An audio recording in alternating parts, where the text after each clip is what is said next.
Sabbath, peace. It's another opportunity for us to hear and learn of the word of truth that's given to us by the Most High God. All honor goes to the Father through the Son, whose name is Yahushua. In him lies the only hope for salvation. We know that it is obtained by grace through faith, not of works, lest anyone should boast, and given freely as a gift to all who obey him. We understand that if we do not obey him, it is made manifest or made obvious that you do not believe. In this state, you should expect no good thing from the Most High. However, anything that you do get, whether it be a gift of tongues, a gift of prophecy, or any supernatural experience that you may have, it can and it will be used against you in the day of judgment. With that said, peace to the saints that are in the room, to the saints that couldn't make it, but no peace to the wicked. The only thing we say to them is repent, that they might live. Right? Last week, we talked about Noah. We talked about Noah, and Noah had to weather his way through a storm. The way he did that is the Most High God gave him the instruction to build an ark. On that ark, he invited animals, male and female of each animal, of each kind of animal according to the book, and 7 kinds of the clean animal. He brought the animals onto the ark, and there was a flood.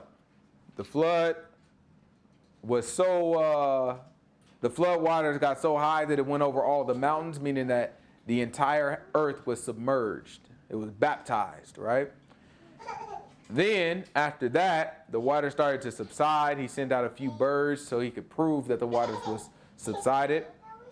He came off of the ark, and the Most High God gave him an instruction. Who remembers what that instruction was? Multiply. He said, fill the earth. Yes, multiply, and the book says in the King James, replenish the earth. But the actual word there, what it means is to refill the earth, to fill the earth, right? In other words, spread out, right? So what we're going to look at is we're going to continue on from Noah, and we're going to try to identify, how we end up getting to the next person in our narrative timeline.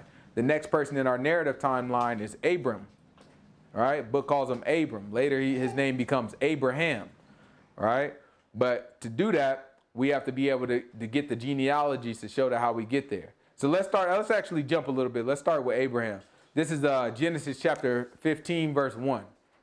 That's the other side, the other way, son. So at the very beginning. It's Genesis chapter 15, verse 1. Put those cards back, boy. After these things, the word of the Lord came unto Abram in a vision, saying, Fear not, Abram. I am your shield and your exceedingly great reward. He said, I am your shield and your exceedingly great reward, right? It's important. See, we don't understand what just happened, right? So what we're going to do is we're going to start here, but we're going to go back because a lot of things I don't even think we're going to be able to get. Let's just keep reading because I don't think we're going to be able to get too far right here because we have to understand the significance of what the Most High God is saying. One of the things that as we go through the book this time, one of the things I want to do is I want to make sure that we can see, I feel like a Christian saying this, but I want to make sure that we can see the humanity of the people that we look at, right? I want to make sure that we can look at them and we can say, I would have made a similar decision, or I can see someone making that decision. I want to make sure that we understand why things are happening and how people may have felt given the circumstances that we read about, right? So to do that, you kind of have to understand, why would the Most High God say, I am your exceedingly great reward? I'm your shield and your exceedingly great reward here in the beginning of Genesis 15. We're going to get into it. Let's keep going. And Abram said, Lord God, what will you give me, seeing I go childless, and the steward of my house is this Eliezer of Damascus? Right? So he's saying, what in the world are you going to give me, seeing that I go childless? So Most High God says, I'm your reward. And the first thing that Abram thinks about is, I don't have a child. There's a reason why his thought goes there first. We have to get the context to get there, right? So let's try to build the context first, and then we're gonna come back here and see if that make a little bit more sense. So let's go back to actually let's look at some genealogies first. Give me 1 second here. So if you look at the genealogy that's on the screen,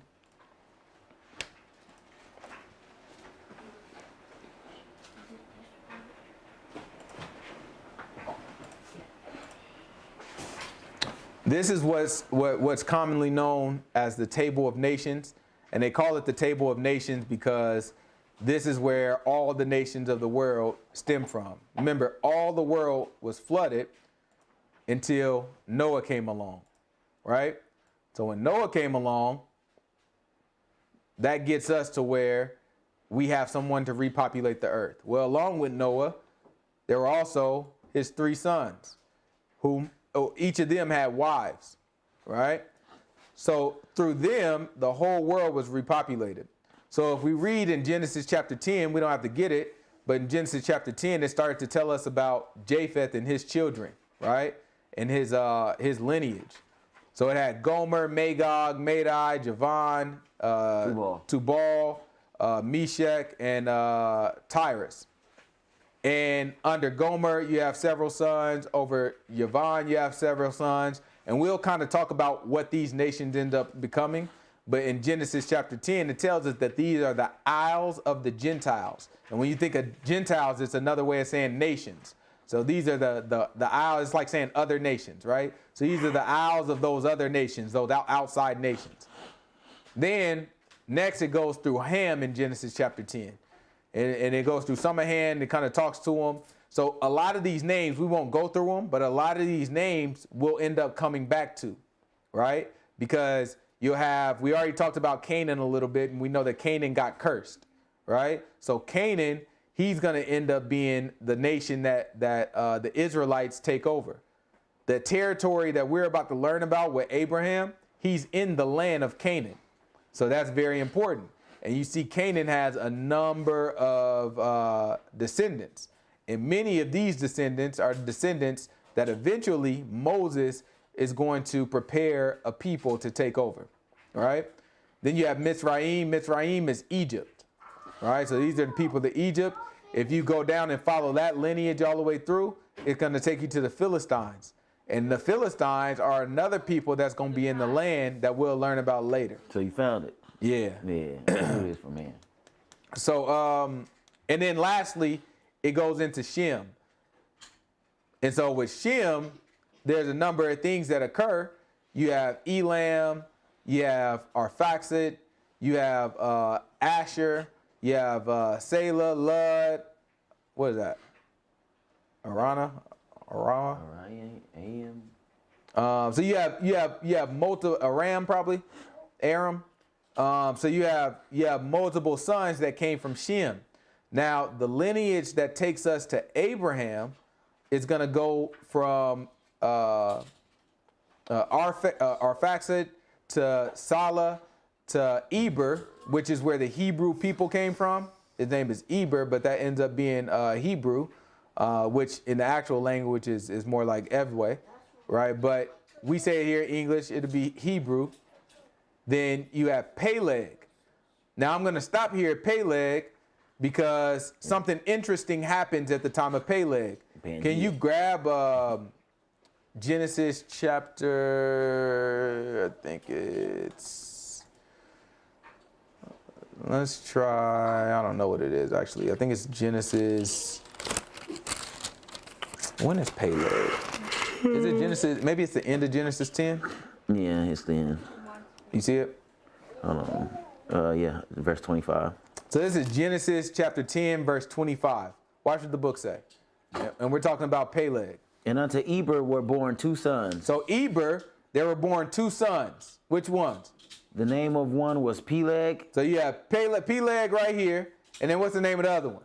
For in his days was the earth divided, and his brother's name was Joktan. Right, and his brother's name was Joktan. So we're talking about this right here, right? So Peleg came first, and in his days, what happened? The earth was split.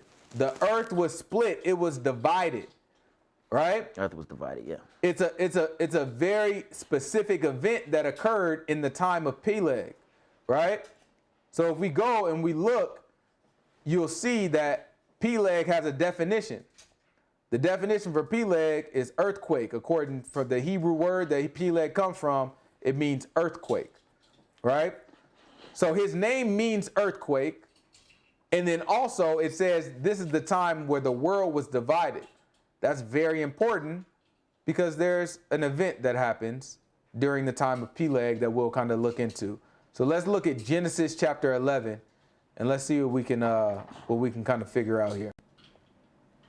This is Genesis chapter 11.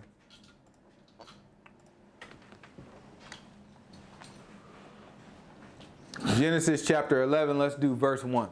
And the whole earth was one language and of one speech. So the entire earth was one language and of how many speeches? One speech. And of one speech. You know what that means? Everybody did what? Same thing. Everybody spoke the same language. Who's ever seen somebody speak a different language? What language did you hear? Chinese or Spanish. You never heard nobody speak no darn Chinese. What about you? What was it? Like Korean. Korean? You ain't never heard nobody speak no darn Korean. What about you? Anime. Japanese? Watch it. No, he never. You ain't never heard nobody speak no darn Japanese. What about you? Car. Cars? All right. Spanish. Now, we all done heard a whole bunch of these Mexicans and different people speak Spanish, right? Because where we are, there's a lot of people close. We're close to Mexico. So there's a lot of people when they come from Mexico or people who are here and living before America took over the land that the Mexicans used to have or the people that Mexicans come from used to have. There's a lot of people here, right? A lot of this land used to be Mexico, right? So because of that, there's a lot of people that speak Spanish, right? Mexicans speak Spanish. There's a lot of other languages that speak Spanish as well. Imagine if everybody spoke the same language. No matter what, everybody understood what the other group was saying, right? It would be different. People would be able to unify. And that's exactly what happened here. Everybody spoke the same language. Let's see. And the whole earth was of one language and of one speech. Uh-huh. And it came to pass as they journeyed from the east that they found a plain in the land of Shinar, and they dwelt there. So now the whole world, everybody is journeying together. Everybody's unified, right? So they came from the east. And then they looked for a place, and they found a place called Shinar. Mm-hmm. And what else happened? And they said one to another, Go to let us make brick and burn them thoroughly. Right? He said, let's make some brick. What do you do with bricks? And build something. You build, what might you build with a brick? The walls out there in our backyard. You might build a wall. What else you might build? A path. A path? Brick house. Or you probably put it in it, or a brick house. You might build somewhere to stay, right? What else? What you got? Brick window. Whatever you into, boy. I don't know what's wrong with my boy. Brick pillow and brick blanket. Now you just darn being silly, right? But you take bricks and you'll build something like a house, right? Something strong. Well, that's kind of what they're doing. Watch this. Watch what they built.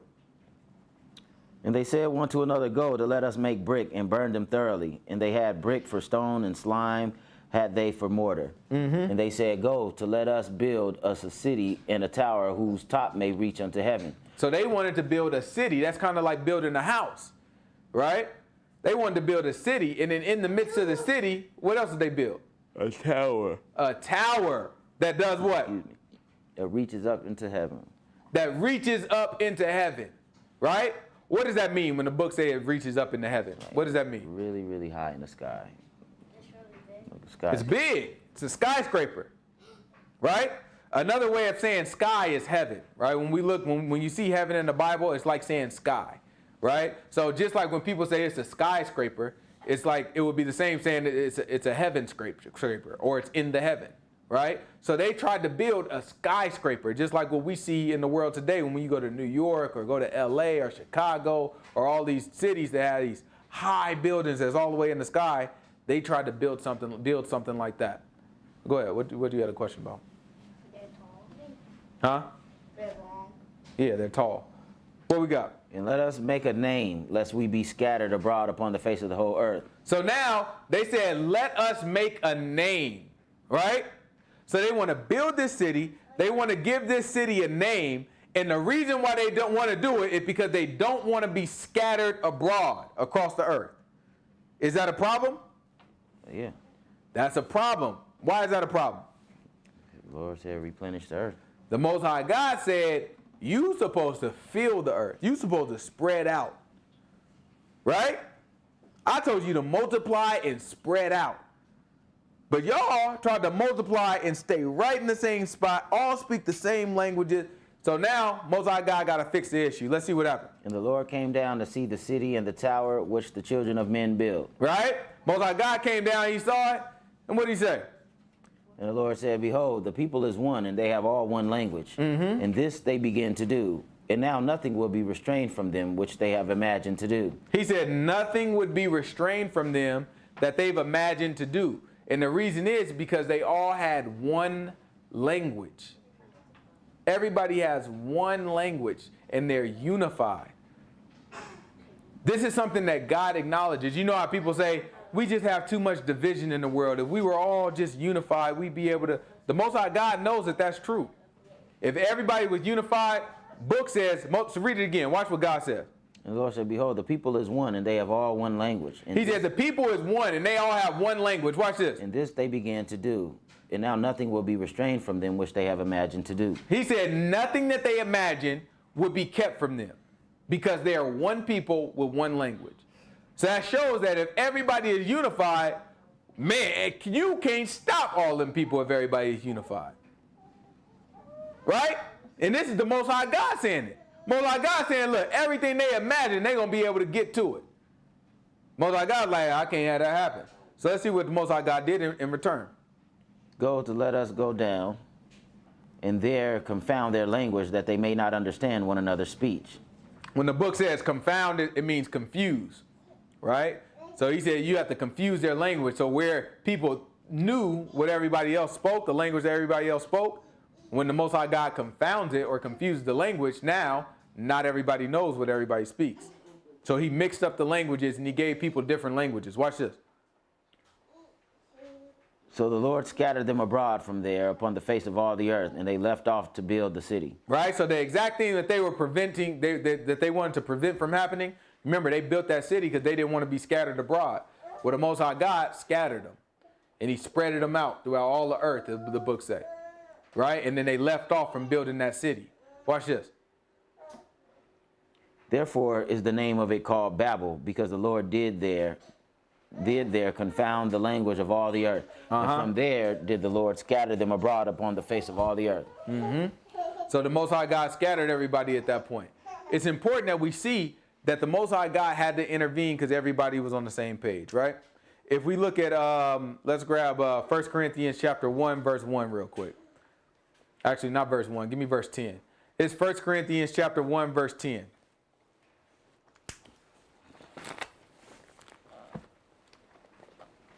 Because this is why reading the Old Testament is important. Because everybody we reading about in the New Testament, they were raised on the Old Testament, or they had to learn or rely for their wisdom on the Old Testament. I should have like close to a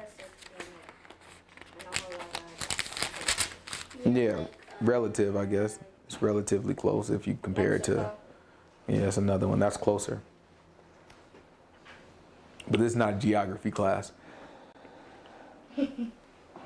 Now I beseech you, brethren, by the name of our Lord Yahushua the Messiah, that you all speak the same thing, and that there be no divisions among you, but that you be perfectly joined together in the same mind and the same judgment. Right? So you see, Paul, when he was talking about obeying the Yahushua and being one in the truth, he's saying, listen, we have to speak the same thing and have the same judgment with no division. Well, that's the same thing the Most High God saw that was so dangerous when people were not aligned according to his instruction. His instruction was to spread out, right? He said that on purpose. He knows how this thing gonna play out. They didn't listen. So what he did is he went down and he spread them out. He forced them to spread out and confuse their language, right? One day, because everybody is doing whatever they want to do, not everybody obeys God. One day, everybody will need to obey God. And when that happens, guess what Most High God gonna do? Give them one language. He gonna give us one language again. Grab Zephaniah. This is Zephaniah chapter 3.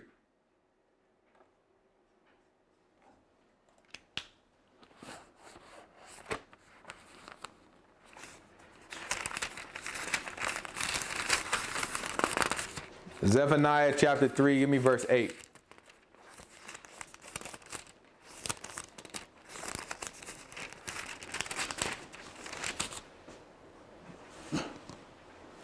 Therefore, wait ye upon me, says the Lord, until the day that I rise up to the prey.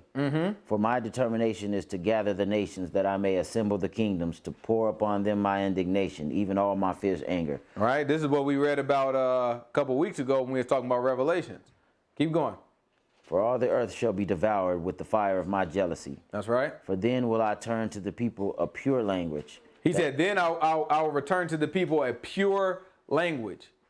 That they may all call upon the name of the Lord to serve him with one consent. With one what? Consent. Everybody on the same page, right? Everybody is on the same page. That's what it's about. Most High God knows how powerful that is. So if everybody is not on the same page according to his will, guess what? He got to scatter it. He got to confound it. He got to confuse it, right? Otherwise, people will be united to something that's going to end up killing them or sending them to hell. Okay? So he scattered them. He scattered the people. The reason why he scattered them, because if everybody is united in a way that's against his word, that's going to send them to hell. So this is the act of grace that causes them to be scattered. But this is how we end up with multiple languages. This is how we end up with people today that speak one language versus another language. Okay? Let's go. Well, actually, before we go back, let's look back at our charts again so we can try to get an understanding of Peleg. So now, looking at Peleg.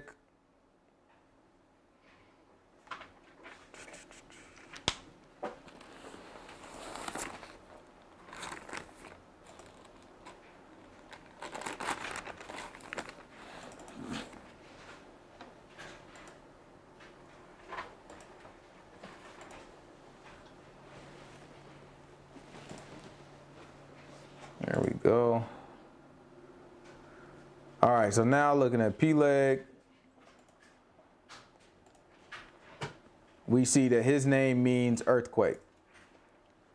So now with his name meaning earthquake, this is where we can see that the world was not only, the people were not only spread out, there was also an earthquake that spread and separated the people from different lands. So the world starts to take a different shape, similar to the shape that what we see today, right?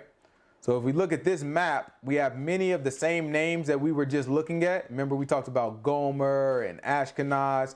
This attempts to lay them down in the map to show kind of where all these different people went. So we see where Greece is, you'll see Yavan, right? So Yavan became a number of other people. You see right here, Egypt, you see Mitzrayim. Remember we talked about how Mitzrayim was Egypt. You see Ethiopia over here, you see Cush, right? That's many of the people that started out as being Ethiopian, right? So this is the beginning of where the nation started to take form. Then of course from there, you had people spread out, right? We know, just to kind of get an understanding of what we're looking at right now, this is Africa, right? So this is Africa down here, and then this is Europe up here. This is what we have is Saudi Arabia, and this is the beginning of Asia here. All right. So if you look at it that way, you'll see that everything was kind of started out here. And then, of course, over time, things evolved. People moved out. People went to different lands. People crossed, and went over to what was now known as the Americas and all that stuff. But at the beginning, this is where it kind of started out, and people just continuously spread it out. And that wouldn't have happened unless the Most High God caused people to separate in languages and caused people to be divided. Like, you have to imagine that a flood just happened, right? And during that flood, the ground was rupturing and water was coming out. So it makes sense that when the flood subsided, go to verse, what verse was that? See if you can find in chapter maybe 8 what it looked like when the floods start coming down.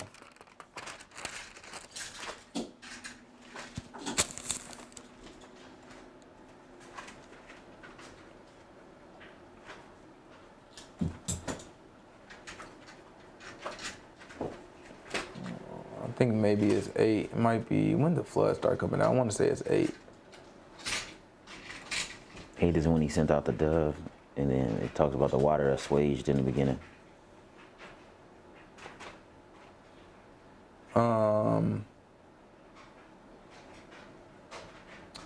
Oh, it's in Genesis. I mean, it's in Psalms.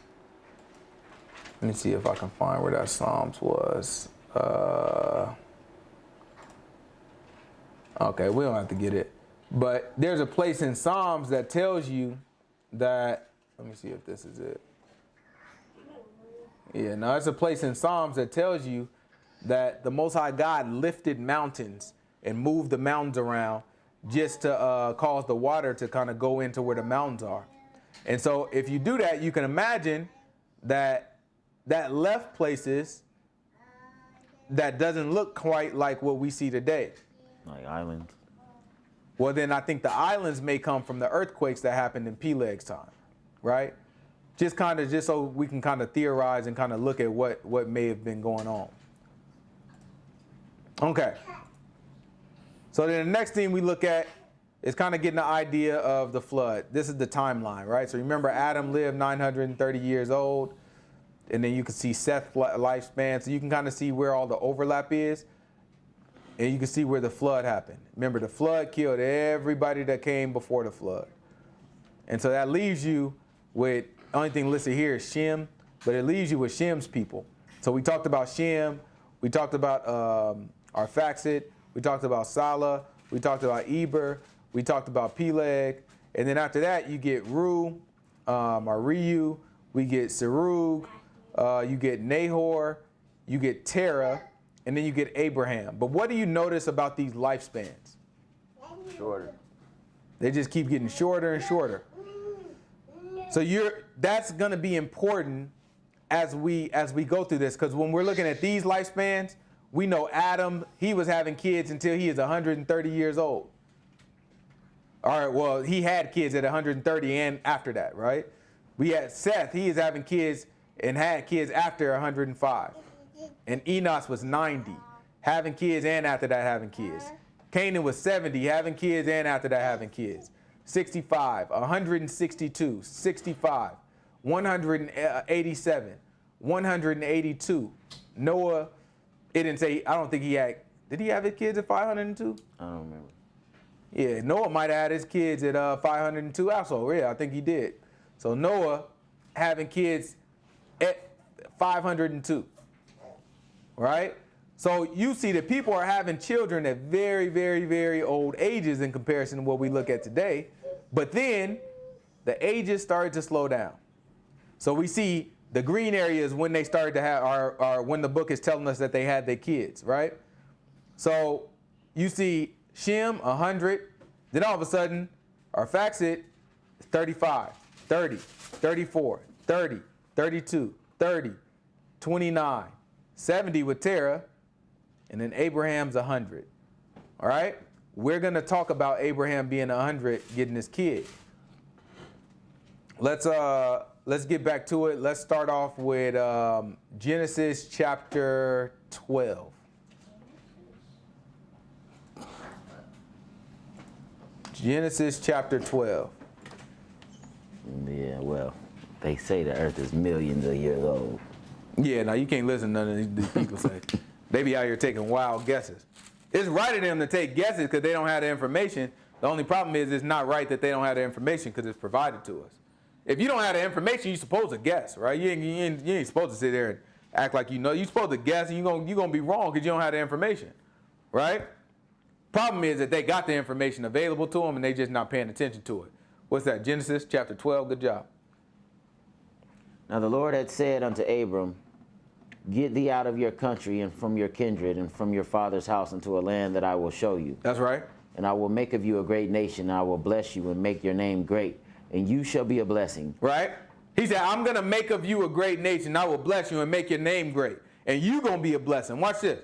And I will bless them that bless you and curse them that curse you. The people that bless you, I'm going to bless them. And the people that curse you, I'm going to curse them. And in you shall all families of the earth be blessed. Okay, keep going. So Abraham departed as the Lord had spoken unto him. First of all, the Most High God is speaking directly onto him. It's not like with the Christian guy, I just felt the Lord speak to me today. That's not the, no, it's not the same thing. Most High God spoke to this man as a prophet, right? So you can see he trusted the Most High God and moved when the Most High God told him to move. Let's see, keep going.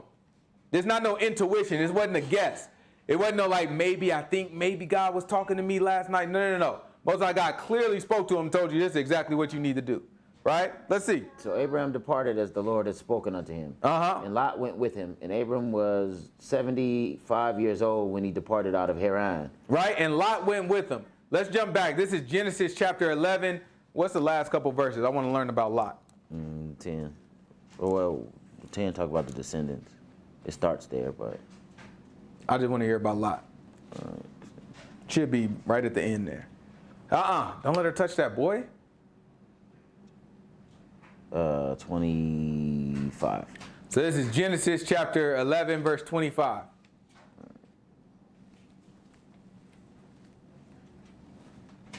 It's Genesis chapter 11, verse 25.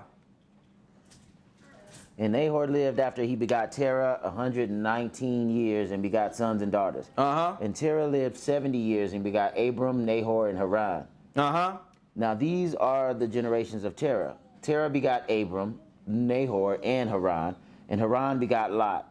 Right? So Abram's brother, his name is Haran. Haran had a son. His name was Lot. So that means Lot was what to Abraham? His uncle. Right? Abraham was Lot's uncle. Keep going. And Haran died before his father Terah in the land of his nativity in Ur of the Chaldees. And Abraham and Nahor took them wives. The name of Abram's wife was Sarai, and the name of Nahor's wife Milcah, the daughter of Haran, the father of Milcah, and of the father of Ishkah. But Sarai was barren, she had no child. And Terah took Abram his son, and Lot, and the son of Haran his son's son, and Sarai his daughter-in-law, his son Abram's wife, and they went forth with them from Ur of the Chaldees to go into the land of Canaan, and they came to Haran and dwelt there. Okay, so now let's go back to Genesis chapter 12. Where did we leave off? Now that we know who Lot is. Be careful, baby girl. It's going to hurt your foot. 4. It's Genesis chapter 12, verse 4. Remember, we got to get all the way back to Genesis chapter 15. But we need to build the story and make sure we understand, because the Most High God popped up out of nowhere, and he told him, he was like, listen, I'm your shield and your exceedingly great reward. And the first thing Abraham thought about that was, yeah, but you ain't gave me no heir. So we got to figure out, why would that come to Abram's mind as the first thing? There's a story behind that, right? So keep going. So Abram departed as the Lord had spoken unto him, and Lot went with him. And Abram was 75 years old. So he's 75 at this point. Watch this. And Abram took Sarai his wife, and Lot his brother's son, and all of their substance and they had gathered, and the souls that they had gotten in Haran, and they went forth to go into the land of Canaan, and into the land of Canaan they came. Right? So before he even got started, he already had cattle, and the book says the souls that he had gotten when he was in Haran. So he had cattle and he had people. That tells you that he wasn't a poor man already, right? Abraham wasn't poor already. He already had a little bit of substance, right? So he's moving along, and he went into where? Canaan. Right? So we talked about Canaan. So he went into the Canaanites' land. Let's keep going. And Abram passed through the land unto the place of Shechem, unto the plain of Moreh. And the Canaanite was then in the land. Right? And the Canaanite was then in the land. So he had to coexist with the Canaanite. Let's jump over to chapter 14.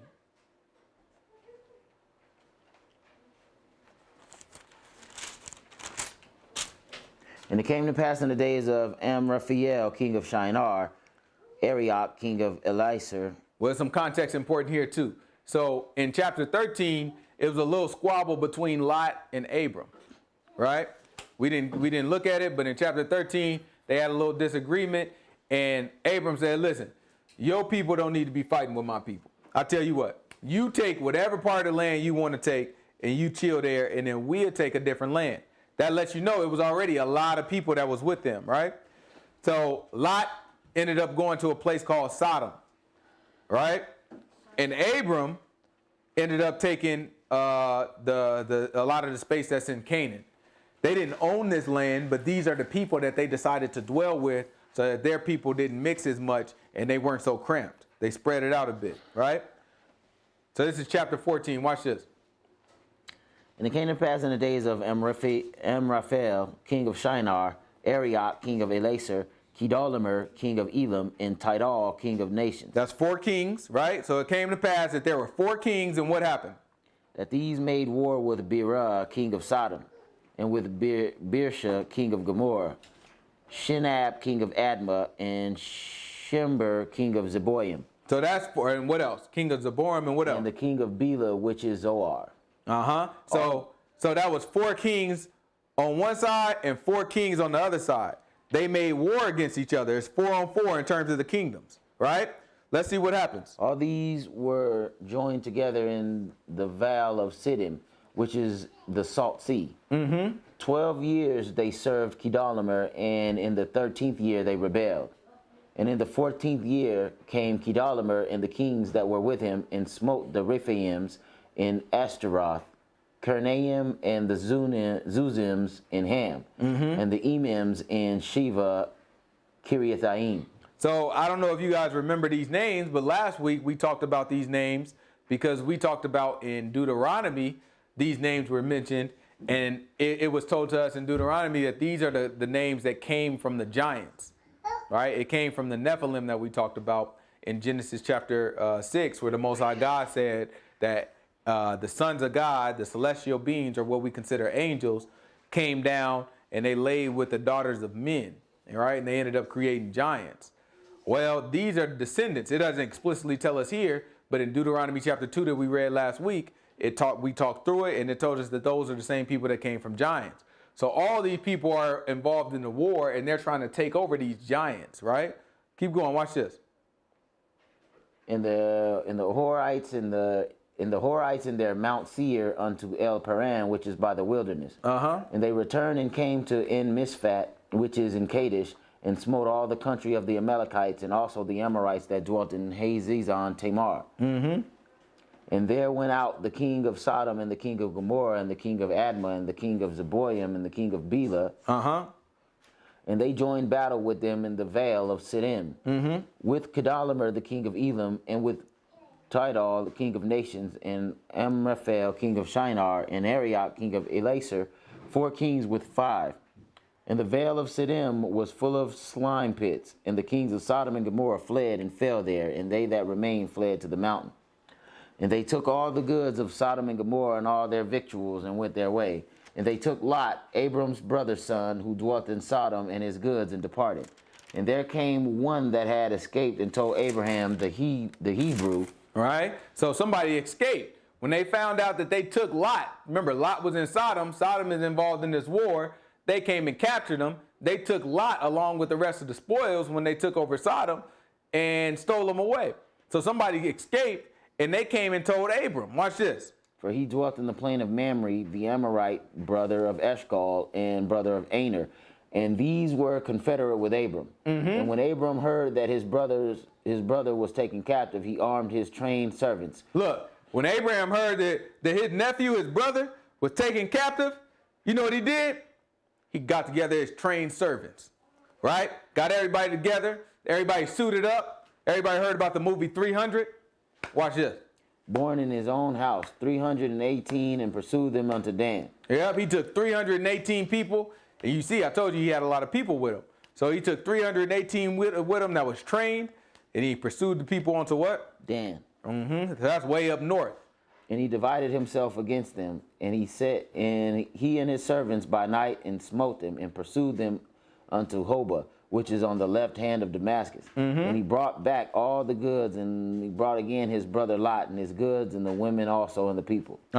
And the king of Sodom went out to meet him after his return from the slaughter of Kedorlaomer, and of the kings that were with him at the valley of Sheva, which is the king's dale. And Melchizedek, king of Salem, brought forth bread and wine, and he was the priest of the Most High God. So Melchizedek, king of Salem. So Salem is a place that became known as Jerusalem, right? So he was the king of a place, Salem. All of this is happening in the land that will eventually become Israel, right? Right now, it's a bunch of different territories, but eventually it becomes Israel. So there's a guy named Melchizedek who's the king of Salem, the king of the place that will eventually become Jerusalem. And let's see what happens. And brought forth bread and wine, and he was the priest of the Most High God. So he was the priest of our God, right? So him being a priest of the Most High God, he came and he started to talk to Abram. Watch this. And he blessed him and said, "Blessed be Abram, the Most High God's possessor of heaven and earth. And blessed be the Most High God, which has delivered thine enemies into your hand." And he gave him tithes of all. So Abram ended up giving the tithes of everything that he had. Remember, he wasn't a poor man. So everything that he had, he gave him tithes, which means he gave him 10% of everything that he had. Talking about Melchizedek. And he did that to honor God. Right? So this is where tithes end up coming from. We're going to learn about that when the law comes, when we get to Moses. Let's keep going. And the king of Sodom said unto Abram, "Give me the persons and take the goods to yourself." And Abram said to the king of Sodom, "I have lifted up my hand unto the Lord, the Most High God, the possessor of heaven and earth, that I will not take from a thread even to a shoe latchet, and that I will not take anything that is yours, lest you should say, I have made Abram rich." Right? So Abram said, you know what? First the king of Sodom told me, like, listen, I just want the people. You rescued my people. If you just give me the people, we good. You can keep all the spoil. You earned it. I appreciate you going to go get the people. Right? But Abram was like, no. We're not going to do that because you're going to mess around and come back later and try to say you made me. Right? You the reason that I'm rich, or you the reason that, and try to make it look like I owe you something. So he said, I'm not going to do that. I'm not going to take nothing from you. Watch this. "Save only that which the young men have eaten, and the portion of the men which went with me." He said, the only thing that I'm keeping is what the cost, right? The cost of kind of carrying out this ordeal and me feeding everybody. He like, pay me back for that. You know what I'm talking about? Give me my money back for what I paid for. Outside of that though, we good. Watch this. Aner, Eshcol, and Mamre, let them take their portion. That's the end of the chapter. All right, let's go. This is chapter 15. So now that just happened. Now we back to where we started at chapter 15, right? And let's see if this make a little bit more sense. Abram just got into a war. He just rescued some people. He didn't take nothing, and he just paid tithes to the Most High God, right? Then after that, this happens. And after these things, the word of the Lord came unto Abram in the vision, saying, "Fear not, Abram. I am your shield and your exceedingly great reward." Right? So at this point, after he just denied a reward for something, the Most High God said, I'm your shield, I'm your protection. Ain't nobody going to be able to get you, right? And I'm also your exceedingly great reward. He just denied a reward. And instead of taking, he took 10% of everything he had and gave it to God. And he didn't try to get it back from the king of Sodom. He said, no, king of Sodom, just pay me back for everything that was a cost to me, to take care of your people and to regain your people, but don't give me anything extra. You take everything else, right? Keep going, watch this. And Abram said, "Lord God, what will you give me, seeing I go childless, and the steward of my house is this Eliezer of Damascus?" Right, so you remember back in chapter 12, the Most High God promised him, I'm going to make you a nation, right? And I'm going to make your seed great. So if you think about that from Abraham's point of view, it's like, I ain't got no kids, right? I don't have any kids. I tried to have kids, because he's telling them, he's like, man, you haven't given me no kids. So that means I tried to have kids, but I haven't been able to have kids, right? So he's looking at him like, what are you going to give me?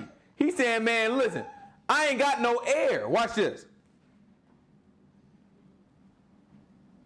And Abram said, "Behold, to me you have given no seed, and lo, one born in my house is my heir. And behold, the word of the Lord came unto him, saying, This shall not be your heir, but he shall come forth out of your own bowels shall be your heir." Right? He's saying the heir that I'm talking about, he going to come forth right out of your bowels. In other words, he going to come directly from you. He going to be your biological son. Right? Abram kind of offering up like, yeah, man, oh boy, he was born here. He's saying the man that's born in my house is going to have to be my heir. In other words, it's going to be, Susie and Joe. they end up having a kid, and I'm over, I'm protecting them. I'm their leader, and so their kid gonna have to be my heir. I don't have no kid for myself to be an heir, or I'm gonna mess around and have to give it to Lot, my nephew. You know what I'm saying? Because I don't have no kid myself to be my heir. Watch this. Most High God said, no. Your own biological kid is going to be your heir. Right? Watch this. And he brought him forth abroad and said, look now toward heaven and tell the stars, if you be able to number them. And he said unto him, so shall your seed be. Right? So now he's showing them the stars, and he's telling them, as many stars as there are, so it's going to be as many people that come from you directly. Right? It's important to understand what's happening here and try to think about it from Abram's point of view, right? Abram is looking at this like, this don't make sense. I haven't had no kids, haven't been able to have kids, so that must mean that the Most High God is going to give me a kid. And then, if he give me a kid, I'm 75 years old. And we starting to see that it was less than likely for people to start having kids that old, right? Most of the kids was having at 30. Right? The oldest one after the flood was 70. He's 75. And he hasn't been able to have kids up to this point. Right? Watch this. And he believed in the Lord, and he counted it to him for righteousness. Well, Abraham believed it. Right? And the Most High God counted it to him as righteousness. Watch this. And he said unto him, I am the Lord that brought you out of Ur of the Chaldees to give you this land to inherit. And he said, Lord God, whereby shall I know that I shall inherit it? And he said unto him, take me a heifer of 3 years old, and a she-goat of 3 years old, and a ram of 3 years old, and a turtle dove, and a young pigeon. And he took unto him all these, and divided them in the midst, and laid each piece one against another. But the birds divided he not. And when the fowls came down upon the carcasses, Abram drove them away. All right, so that means there were vultures that came down trying to eat the dead bodies of the animals that he's about to sacrifice. So he drove them away. There's a lot in there. We're not going to talk about it today, but we're going to have to come back to that. We're going to talk about what that means, right? Keep going. Watch this. And when the sun was going down, a deep sleep fell upon Abram, and lo, a horror of great darkness fell upon him. Right? So if he felt the great darkness that fell upon him, right? Watch this. And he said unto Abram, know of a surety that your seed shall be a stranger in the land that is not theirs, and shall serve them. Right? And they shall afflict them 400 years. So he said, 400 years your seed are going to be afflicted. But he said before that, know of a surety that your seed are going to be, say it again. Shall be a stranger in the land that is not theirs. They're going to be a stranger in a land that is not theirs. For how many generations? And they shall afflict them for 400 years. Before that.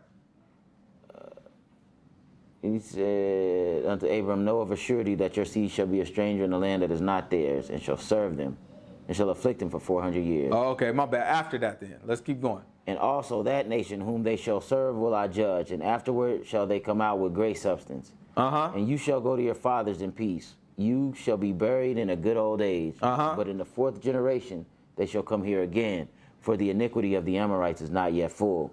So he said, in the 4th generation, they shall come here again. Abram right now is in the land of Canaan, which eventually becomes Israel. So he's saying, after the 4th generation, you're going to have children that are going to come here again.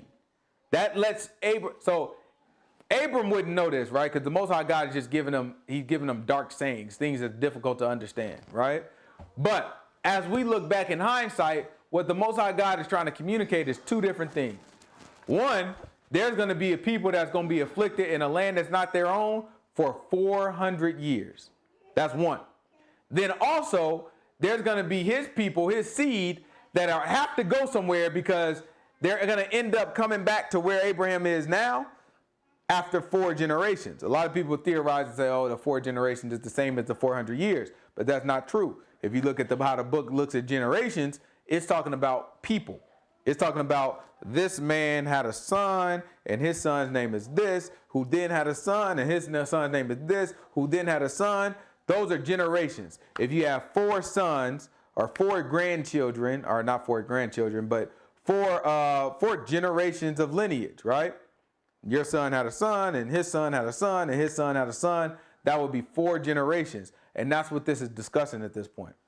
Keep going.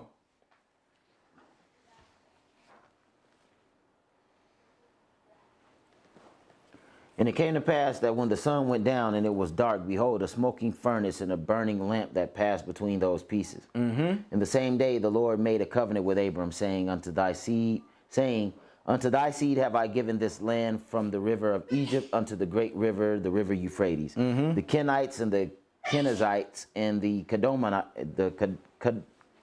Kadmonites and the Hittites and the Perizzites and the Rephaims and the Amorites and the Canaanites and the Girgashites and the Jebusites. Keep going. That's the end of the chapter. You going to 16? Yep.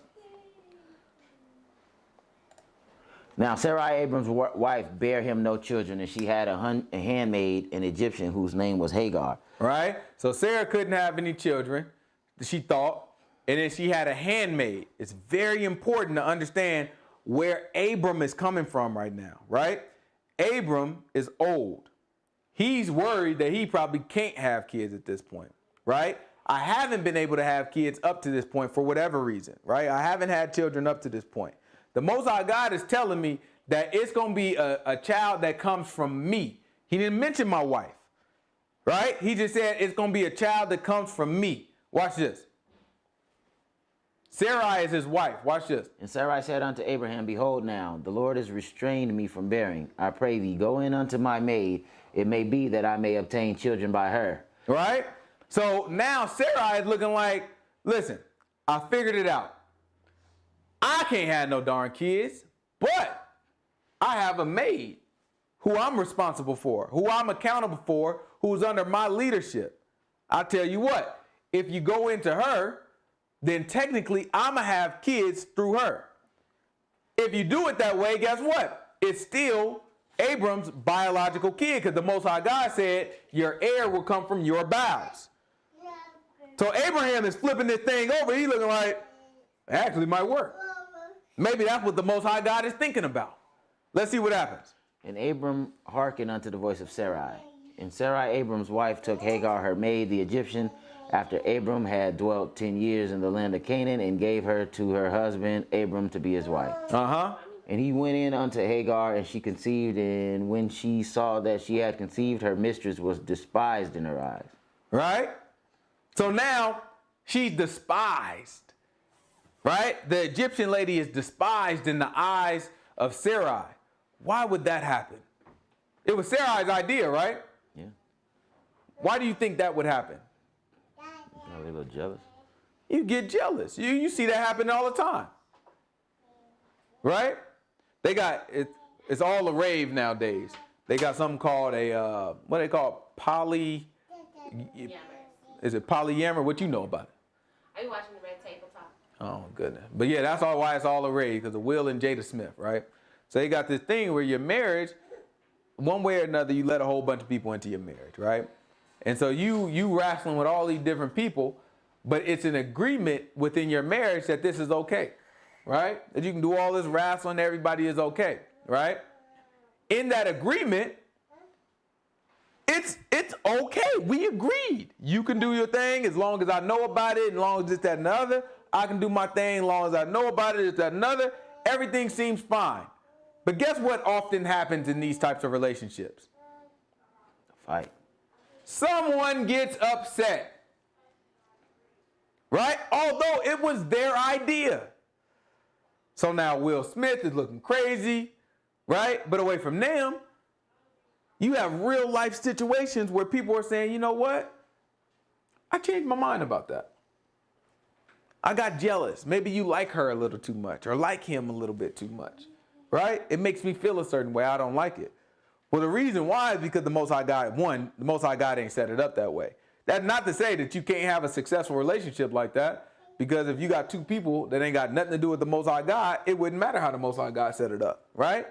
But that is to say, if you got somebody who has any inkling of the Most High God inside of them or any tug from the Most High God, they're going to resist that internally. At some point, they're going to feel like this ain't right. I don't like this. I'm jealous now. And that's what just happened with Sarai. Sarai tried to give her handmaid over, right? But then by the baby, by it working, by that plan working, by Abram being able to get this Egyptian woman pregnant, guess what that says to Sarai? Oh, I was the problem. How do you think that feels to her? that feels to her like, oh, I'm the one that's not sufficient. I'm the one that's holding my husband back. He's going to love this woman more than me. This little maid woman, I'm rich, I got all this stuff, and this maid woman got more than me. She got my husband. And she going to be the one to give him the son that the Most High God is going to grant all these things through. So guess what? Now she immediately despises the woman. Let's see what happens as a result. And Sarai said unto Abram, my wrong be upon you. He said, my wrong be upon you. Why did he say that? She mad at him like, man, look what you did. I have given my maid into your bosom, and when she saw that she had conceived, I was despised in her eyes. The Lord judged between me and you. But Abram said unto Sarai, behold, your maid is in your hand. Do to her as it pleases you. And when Sarai dealt hardly with her, she fled from her face. All right? So now the Egyptian woman, she had to run off because they had their little beef. Right? So she had to run off. And what else happened? Keep going. And the angel of the Lord was found her by the fountain of water in the wilderness, by the fountain in the way to Shur. And he said, Hagar, Sarai's maid, where are you coming from? And where will you go? And she said, I flee from the face of my mistress, Sarai. And the angel of the Lord said unto her, return to your mistress and submit yourself under her hands. And the angel of the Lord said unto her, I will multiply your seed exceedingly, that it shall not be numbered for multitude. And the angel of the Lord said unto her, behold, you are with child, and shall bear a son, and shall call his name Ishmael, because the Lord has heard your affliction. And he will be a wild man. His hand will be against every man, and every man's hand against him, and he shall dwell in the presence of all his brothers. All right? So you have Ishmael that's coming through, and there's a prophecy attached to him. Right? At the same time, you have Hagar that tried to escape because her and Sarai are beefing, and she don't like it. Right? Abram got a son on the way. Right? Sarai is looking like good riddance. Now the angel tells Hagar to go back and submit herself to Sarai. Well, let's see what happens now. And she called the name of the Lord that spake unto her, Thou God sees me. For he said, Have I also here looked after him that sees me? Wherefore the well was called Bir Lahairoi. Behold, it is between Kadesh and Bered. And Hagar bare Abram a son. And Abram called his son's name, which Hagar bare, Ishmael. And Abram was 86 years old when Hagar bare Ishmael. Right? 86. So he was 86 years old at the time that Hagar was pregnant. Right? Let's keep going. And when Abram was 90 years old and 9, the Lord appeared to Abram and said unto him, I am the Almighty God. Walk before me and be perfect. Right? So 99 years old, we ain't got no context of him hearing from the Most High God in all this time. He got this son. He think everything rolling. Everything is cool. 99 years old, guess what? Most High God pop up. Guess what he say to him? Let's see, 86 to 99. So what's that math? What is it, 13? 13 years. So the boy, 13 years old at this point, or about 13 years old, right? Watch this. Walk before me and be thou perfect, and I will make my covenant between me and you and will multiply you exceedingly. And Abram fell on his face, and God talked with him, saying, As for me, behold, my covenant is with you, and you shall be a father of many nations. Neither shall your name any more be called Abram, but your name shall be Abraham. All right, so he gave him a new name. Your name is Abraham now. He said, walk before me and be thou perfect. Right? From now on, you do everything I say you do. Right? Watch this. For a father of many nations have I made you. And I will make you exceedingly fruitful, and I will make nations of you kings shall come out of you. That's right. And I will establish my covenant between me and you and your seed after you in the generation for an everlasting covenant to be God unto thee and to your seed after thee. Right? He said, I'm going to be God unto you and all your seed, and I'm going to make a covenant. Right? Keep going. Watch this. I will give unto you and to the seed after you the land where you are a stranger, all the land of Canaan, for an everlasting possession, and I will be their God. So it's the third time he promised him this land. Right? We didn't read it the first time, We skipped over it, but he promised them the land one time in I think it was Genesis 12, at the end of Genesis 12, I think it was. And then he promised them the land again in Genesis 15, and now he's promising the land again right here in Genesis, what are we, 17? 17. It's Genesis chapter 17, right? Watch this. And God said unto Abraham, you shall keep my covenant, therefore you and your seed after you in their generations. This is my covenant which you shall keep between me and you and your seed after you. Watch this. Every man child among you shall be circumcised. Every man child among you shall be circumcised. Everybody wonders where the circumcision come from. Why do we do this? Some people just think, oh, it's just cuter or it's more healthy and all that. Maybe, maybe not. But we know for sure what it came from is Abraham. This is a covenant that was set up with Abraham, right? Keep going. Watch this. And you shall circumcise the flesh of your foreskin, and it shall be a token of the covenant between me and you. And he that is 8 days old shall be circumcised among you, every man child in your generations. He that is born in the house or bought with money of any stranger, which is not of your seed.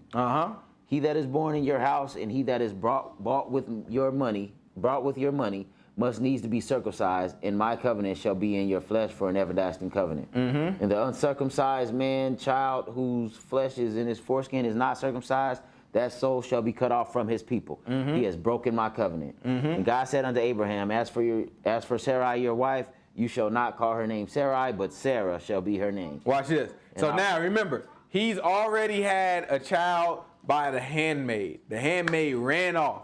Handmaid was told by an angel to come back, right? And you know she's sharing that story. Like, no, I went off and I was gone, but the angel told me to come back and this, that, and other. So what message do you think that sends about this child? He's legit. This is the one, right? We don't hear from God. God don't rebuke us about nothing that happened. I got the kid. I didn't think I could have no kids. I'm in my old age. We good. This is it. Now God talking to me again about the covenant. We like, yeah, I finally got this seed. He gonna make this boy great. Right? And we confirmed it because guess what? The angel already told Hagar that the boy will be a wild man, but he have all these nations. He gonna dwell amongst his brethren. Right? Watch this. And God said unto Abraham, and I will bless her and give thee a son also of her. Yea, I will bless her, and she shall be a mother of nations. Kings of people shall be of her. Right? So he said, I'm going to bless Sarah. Gave her a new name, called her Sarah. He said, I'm going to bless Sarah, and she going to have a son also. Watch this. And Abraham fell on his face and laughed and said in his heart, shall a child be born unto him that is 100 years old? The book said he laughed and said it where? In his heart. Right? That was a thought. When the book say heart, it's talking about thought. Right? The same way that we use our brain is the way the book is talking about heart. It's a thought of the heart. So he did it silently. He did it in his thoughts. He was saying his thought. He laughed out loud now. But in his heart, he said what?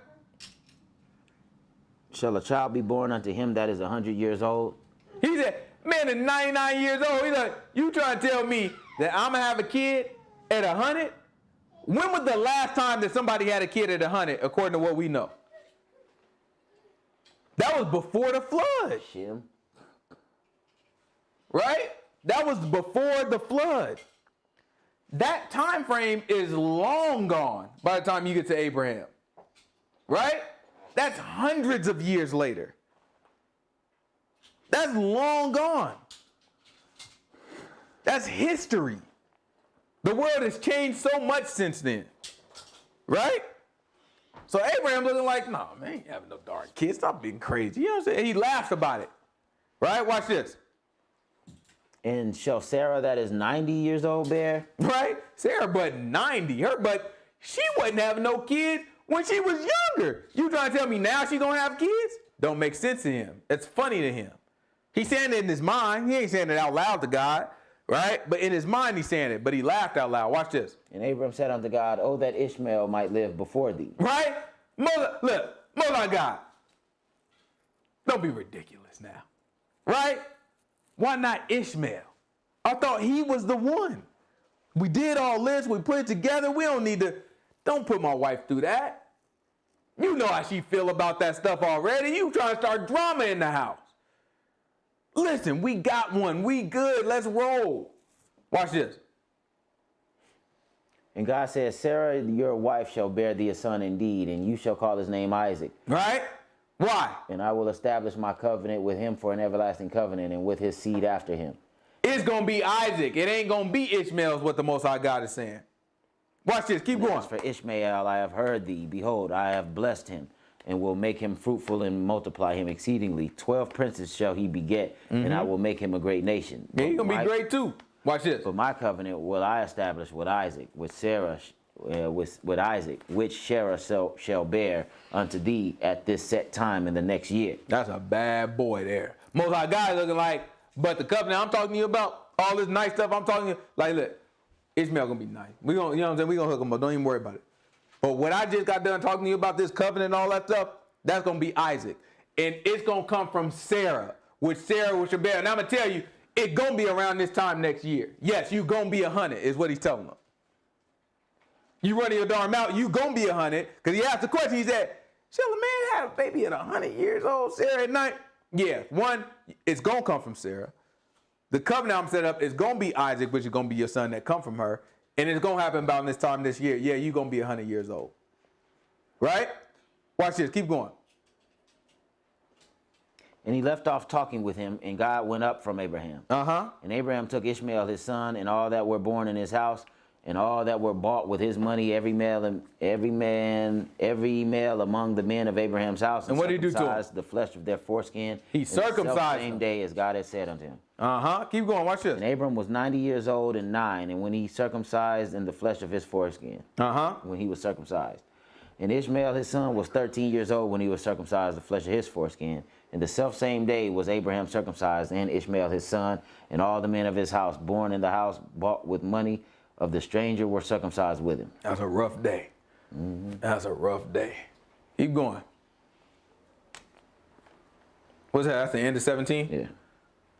Let's get the beginning of 18. We'll probably come back to it. We don't got to get it right now. But let's get the beginning of 18. Let's just see what it say. And the Lord appeared unto him in the plains of Mamre, and he sat in the tent of the door at the heat of the day. And he lifted up his eyes and looked, and lo, 3 men stood by him. And when he saw them, he ran to meet them from the tent door and bowed himself toward the ground. Look at that.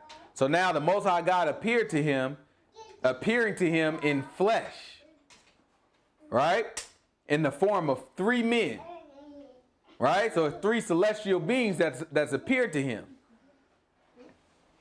Abraham knew it. He ran down and he bowed down. Next week, that's where we're going to pick up. And we're going to talk about this event. At this point, Abraham hasn't had his second son yet. All he has is Ishmael. But we're going to talk about how does it work out? How does he end up getting his second son? And then the book is going to tell us how his second son ends up getting the name. We already know what his name will be, but we haven't learned exactly the reason that is his name, but it ties in. It's going to make sense. Yeah. Any questions?